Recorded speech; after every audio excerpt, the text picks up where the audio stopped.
একটা বলি, যখন মেরে পিটিয়ে রক্তাক্ত করে আমি শেষ করি আমি তোমার সময় একটা কথা বলি না, সেটাই বলছি। এখন ওরা গেছে, ওরা হামলা করার নিয়তে যদি না গিয়ে থাকে তাহলে ওরা ওইখান থেকে আসলো না। পুলিশ কিন্তু প্রথমে নেগোসিয়েটের চেষ্টা করছে। আমি পুলিশ বা সেনাবাহিনী তাদের পক্ষের লোক না, আমি শুধু বলি যে কোনো কিছু হোক, নুরুকে যে মারছে এটা কিন্তু মেরে ফেলার জন্যই মারা। এলোপাথারি এইভাবে কোনো চোর কেউ মারে না, ডাকাত কেউ মারে না। এইভাবে আপনার যেভাবে মারা হয়েছে একজন রাজনৈতিক নেতাকে। নীলুফা চৌধুরী আমাদের সাথে আছেন, অনেক ধন্যবাদ আপনি আমাদের সাথে যুক্ত হওয়ার জন্য। যে প্রসঙ্গটি আসলে আপনার সাথে জিজ্ঞেস করতে চাই সেটা হচ্ছে গণ অধিকার পরিষদ খুব ব্যাপকভাবে আসলে জাতীয় পার্টির নিষিদ্ধ চাইছে এবং প্রতি শুক্রবারই আমরা তাদেরকে দেখি এক ধরনের আক্রমণ হয়, কিন্তু গতকাল তারা বিবৃতি দিয়ে বলেছে, মানে তাদের নেতারা বলেছেন যে গণ অধিকার পরিষদ যুক্ত নয়, এটা হচ্ছে উত্তেজিত জনতা মিলে এই কাজটা করেছে। শুক্রবার দিন এই জাতীয় পার্টি এবং 14 দলকে নিষিদ্ধ করার বিষয়ে একটা সমাবেশ করেছিল গণ অধিকার পরিষদ। সেখানে 30টি রাজনৈতিক দল অংশ নিয়েছিল। সেখানে হাবিবুর নবী সোহেল ছিলেন বিএনপির নেতা এবং তিনিও তীব্রভাবে এটা সমর্থন করেছেন যে এটা বন্ধ করতে হবে। কিন্তু তার পরদিনই আমরা আবার দেখলাম বিএনপির তরফ থেকে বিবৃতি দেওয়া হয়েছে যে জাতীয় পার্টি অফিসে এই হামলা করার জন্য তীব্র নিন্দা জানিয়েছে বিএনপি। আসলে কোনটা বিএনপি? ধন্যবাদ আপনাকে। যারা শুনছেন আমার শুভেচ্ছা অভিনন্দন, আমার সহ-আলোচককে শুভেচ্ছা। দেখেন, বিএনপি যে কথাটা বলেছে সেটা একদম যে খুব অন্যায় কথা বলেছে তা কিন্তু না।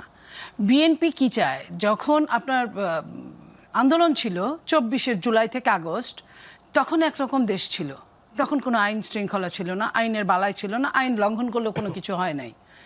কিন্তু 8 তারিখের পরে সরকার যখন দায়িত্ব নিয়েছে, তারপরে কিন্তু যে কোনো জায়গায় কোনো ঘটনা ঘটলে, অন্যায় কিছু ঘটলে ওটাকে মব হিসেবে চিহ্নিত করা হচ্ছে, সন্ত্রাসী হচ্ছে। আমার প্রথম কথা হচ্ছে নুরুল হক নূর এবং রাশেদদের যে দল গণ অধিকার পরিষদ, তারা আন্দোলন করছে, ফাইন, আন্দোলন করতেই পারে, এটা গণতান্ত্রিক অধিকার। এই 1 বছর রাশেদ যেটা বললো 6 মাস থেকে তারা আন্দোলন করছে, 6 মাস আগে স্মারকলিপি দিয়েছে, যেটাই আমরা অনেকেই কিন্তু জাতীয় পার্টির লোকরা শুধু নর্মাল চলাফেরা করে না, তারা নিজেদের মধ্যে কুন্দল করেছে, দল ভাগ হয়ে গেছে, তারা টকশো করে আমাদের সাথে। হ্যাঁ, তো এই যে সব কিছু, সরকার কি এটা দেখে না চোখ দিয়ে? অবশ্যই সরকার দেখে। তো সরকার যখন আওয়ামী লীগকে স্থগিত করলো, তার আগে আপনি যে কথাগুলো বললেন শুরুর সময়, সরকার বলেছিল যে এটা স্থগিত করা যায় না, নিয়মের মধ্যে পড়ে না। কিন্তু যখন আন্দোলন করলো সব গণ অধিকার পরিষদ, জামাত, এনসিপি সবাই আন্দোলন করলো তখন সরকার সরকারই তাদের ঠান্ডা পানির প্রলেপ দিল, তাদের 144 ধারা ভঙ্গ করার সুযোগ করে দিল এবং 2 দিনের মাথায়, 2.5 দিনের মাথায় স্থগিত করলো বা নিষিদ্ধ করলো। কোথাও বলেন সরকার যে স্থগিত, কোথাও বলেন নিষিদ্ধ। বিদেশে গেলেই বলেন এটা স্থগিত। প্রশ্নের যখন উত্তর দিতে না পারেন তখন ওটা স্থগিত হয়ে যায়। তার মানে সরকারের মধ্যে অনেক রকম সমস্যা আছে।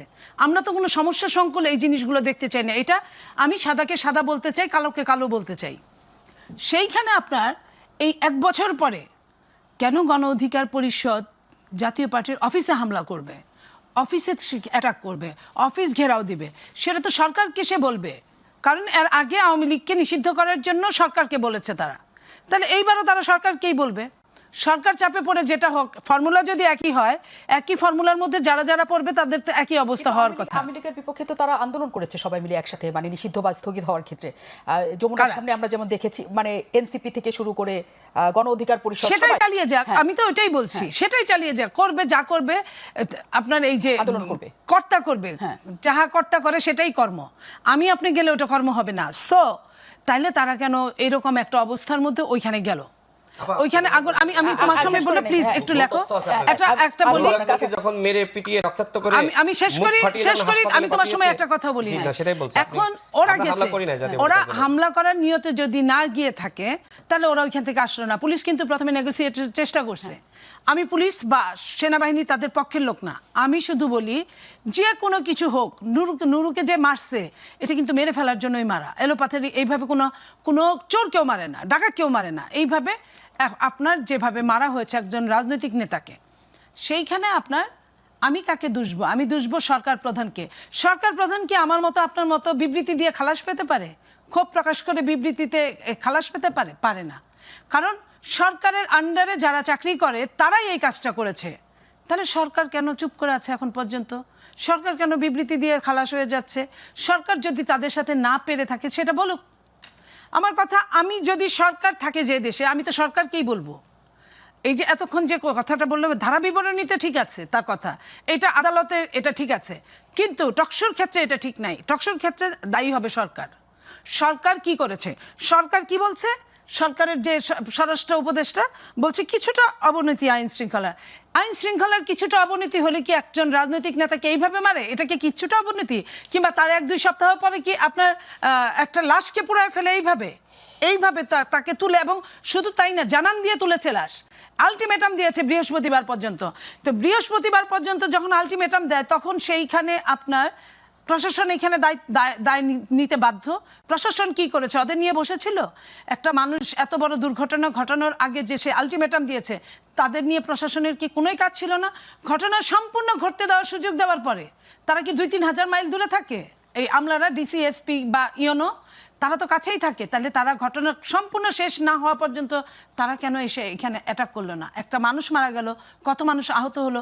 এই একই অবস্থা, আপনি নূরকে যেভাবে ধরবেন ঠিক একই অবস্থায় কিন্তু এই রাজবাড়ির ঘটনাটাকেও, এগুলা কিন্তু কোনো সাধারণ ঘটনা বলে মনে হয় না। এগুলা কিন্তু যে কোনো আপনার রোগের উপসর্গ, আমি বলবো কোনো বড় রোগের উপসর্গ। বড় রোগ হলেই কিন্তু একটা মানুষের জন্ডিস হয়, জন্ডিস কোনো রোগ না। বড় রোগ হলেই কিন্তু একটা মানুষের খুব বেশি মাত্রার জ্বর হয়, এটা কোনো অসুখ না, এটা উপসর্গ। তো এই উপসর্গগুলো দেখার পরে সরকার যদি বলে কিছুটা অবনতি হয়েছে, তাহলে কি হইল? যেখানে সরকার নির্বাচনের জন্য সমস্ত ব্যবস্থা করতেছে, সব দল নির্বাচনমুখী হয়ে গেছে, সেইখানে এরকম যেটা অতীতে কখনোই ঘটে না, একটা লাশকে কবর থেকে 10-12 দিন পরে তুলে পুড়ে ফেলা, এটা অতীতে কখনোই ঘটে নাই। কিংবা এটা অতীতে কখনোই ঘটে নাই যে নূরের মতো একটা ছেলে যে কিনা রাজনীতির শীর্ষে আছে, হতে পারে তার দল ছোট, কিন্তু সে তো শীর্ষ নেতা তার দলের, তাকে এইভাবে পিটানো এটা এটা এটা অনেক আমরা লোমহর্ষক গল্প শুনেছি, মেরে ফেলা শুনেছি, গুলি করা শুনেছি, পা ঠেকিয়ে গুলি করেছে, বুকে ঠেকিয়ে গুলি করেছে, কিন্তু এইভাবে মারাটা কিন্তু এই প্রথম। তো এই যে জিনিসগুলো যে হত্যার জন্য এটা মারা হয়েছে, মানে এই সময় নুরুল হক নূরকে হত্যা করে না, নুরুল হক নূর হত্যা হোক বা কি হোক, যাইছে তাই হোক, ওটা তাদের ব্রেনের মধ্যে ওটা ছিলই না। তার মারাটার অর্থ হলো যা খুশি তাই হোক, তোকে পিটাবো, আমার একটা ইস্যু বের করতে হবে, এটা একটা ইস্যু ছাড়া আর কিছুই না। সেটা নূর আরো অপরাধ যদি করে, তাকে এইভাবে পিটানোর কথা না। আমি এই জায়গায় ঘোর বিরোধী, কিন্তু বিএনপি যেটা করেছে, বিএনপি সেটা আমি মনে করি ঠিকই করেছে, এই কারণে যে এই 2025 সালের শেষ দিকে আপনার মব হাতে তুলে নেওয়ার কোনো সুযোগ নাই, সরকারের মাধ্যমেই আসা উচিত ছিল। সরকারকে চাপ প্রয়োগ করলে অটোমেটিক কিন্তু এরা কিন্তু স্থগিত বা নিষিদ্ধ হয়ে যায়, কারণ একই ফর্মুলার মধ্যে যদি পড়ে। আরও যারা আছে, যেটা বললো 14 দলের, তাহলে এই এরা সুন্দর করে ঘুরে ফিরে বেড়ায়, খাওয়া দাওয়ার ব্যবস্থা করে দিয়ে, পোলাও কুরমা খাওয়ার ব্যবস্থা করে দিয়ে এখন আমরা এইসব শুনি। আমরা তো আরও কিছু শুনি যে 2,500 কোটি টাকা বাংলাদেশে ঢুকেছে, সেই টাকা দিয়ে ফ্যাসিস্ট আবার নতুন করে প্ল্যান করছে বাংলাদেশকে একদম আপনার কি বলে গৃহযুদ্ধের দিকে নিয়ে যাওয়া, বাংলাদেশকে ডেস্ট্রয় করার দিকে নিয়ে যাওয়া, বাংলাদেশের গণতন্ত্রকে চিরস্থায়ীভাবে নস্যাৎ করার দিকে নিয়ে যাওয়া। তাহলে এটা জানার পরেও রাজনৈতিক দলগুলো এখনো কেন চুপ করে বসে আছে? এখনো কেন বলে পিআর না দিলে নির্বাচনে যাব না, গণপরিষদ নির্বাচন না দিলে, গণভোট না দিলে নির্বাচনে যাব না? এগুলা বলার কিন্তু এখন সময় না। একটা নূরকে মারার অবস্থা দেখে, ওই যে বলে না যে একটা অত্যাচারী হাজবেন্ডের ওয়াইফ বলছে যে তুমি আমার এত মারো কেন, তুমি কি আমাকে রাখবা না? বলে মায়ের ধরন দেখেও বুঝিস না? তো এই মায়ের ধরন দেখে বোঝা গেছে যে নির্বাচনটাকে কোথায় নিয়ে যাওয়া হচ্ছে বা নিয়ে যাওয়া হওয়ার কথা। তাহলে সেইখানে দলগুলা নিজের বুঝতে পাগলেও বুঝে, তাহলে কেন দলগুলা বুঝে না? দলগুলো কেন ছাড় দিয়ে, যে কথাটা কোনো ইস্যুর মধ্যেই ছিল না, কোনো সংস্কারের মধ্যেই ছিল না, সংস্কার মানে মধ্যের জায়গা ছেড়ে যখন 600-700 সংস্কারের কাজ শেষ হয়ে গেছে, তখন আসলো আপনার পিআর পদ্ধতি, তখন আসলো গণভোট পদ্ধতি, তখন আসলো জুলাই সনদটা কনফার্ম করে দিয়ে, গণভোট দিয়ে সনদটি কনফার্ম করা। এই জিনিসগুলো পায়ে পা দিয়ে ঝগড়া করার মতো না। এবং আমাদের এই ঝগড়ার সুযোগ নিয়ে সেনাপ্রধান যেটা বলেছিলেন, আপনারা যদি কাদা ছোড়াছুড়ি করেন তাহলে দেশের সার্বভৌমত্ব নস্যাৎ হতে পারে। তা আমি তো এই কথাটা যখন আসে, এই ব্যবস্থাটা যখন আমি দেখি, তখন তো আমার ওনার কথাই মনে পড়ে। কিন্তু যে পরিস্থিতির কথা আপনি বলছেন, তার বাইরে এই যে নিষিদ্ধ হওয়ার ঘটনা, শুধুমাত্র ফ্যাসিস্টের দোসর ছিল বলে নিষিদ্ধ হওয়া, ফ্যাসিস্টকে 15 বছর ক্ষমতায় থাকার জন্য